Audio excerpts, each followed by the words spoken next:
غزہ کے تعلق سے الجزیرہ نے ایک رپورٹ پیش کی ہے جس میں بتایا گیا ہے کہ طبی سامان کی کمی کی وجہ سے یہاں کے مریضوں کی بڑی تعداد مشکلات میں پھنس رہی ہے۔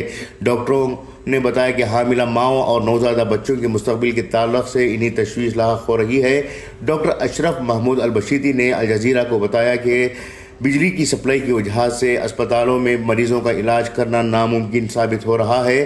بجلی کی اس طرح کی کٹوتیوں کی وجہ سے 50,000 سے زائد حاملہ خواتین انتہائی خطرے میں پڑ جائیں گی۔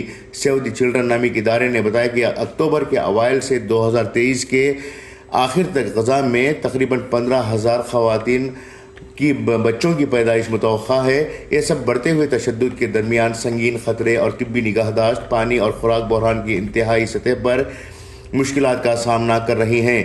اس سلسلے میں جاری کردہ پریس ریلیز میں کہا گیا ہے کہ تقریباً 15% خواتین کو جنم دینے والے حمل یا پیدائش سے متعلق پیچیدگیوں کا سامنا کرنا پڑ رہا ہے۔ ایسے میں صاف پانی کی قلت، خوراک اور ادویات کم پڑ رہی ہیں اور حاملہ یا دودھ پلانے والی خواتین کو خوراک کی تلاش میں مشکلات کا سامنا کرنا پڑ رہا ہے۔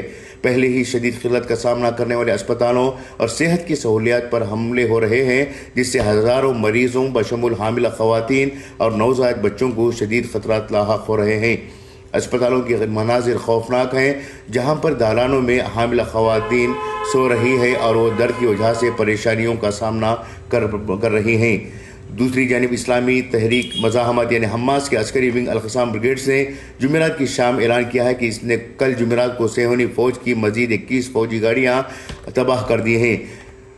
القصام بریگیڈ نے بتایا ہے کہ کئی فوجی ہلاک ہوئے ہیں اور زخمی بھی ہوئے ہیں۔ جمعرات کی شام ایک فوجی رپورٹ میں کہا گیا ہے کہ القصام مجاہدین نے 5 فوجی جیپوں کو نقصان پہنچایا ہے، جس میں بیت الاحیاء کے مغرب میں در اندازی کی گئی تھی۔ انہیں الیاسین گولوں سے نشانہ بنایا گیا۔ اس کے نتیجے میں 2 جیپیں تباہ ہوئی ہیں۔ اسی طرح سے مشین گنوں اور چھوٹے بموں کے سہارے سے کئی گاڑیوں کو تباہ کیا گیا ہے۔ اس کے بعد کے بیان میں کہا گیا ہے کہ بریگیڈز نے القصام مجاہدین بیت الحانون میں ایک عمارت میں چھپے ہوئے صہیونی فوج کے 12 اینٹی خلا یاسین ٹی بی گولوں سے نشانہ بنا کر ہلاک کیا ہے۔ قبل ازیں حماس کے رہنما اسامہ حمدان نے تصدیق کی کہ القصام بریگیڈز گزشتہ 48 گھنٹوں کے دوران دشمن کی 33 گاڑیوں کو تباہ کر دیا ہے۔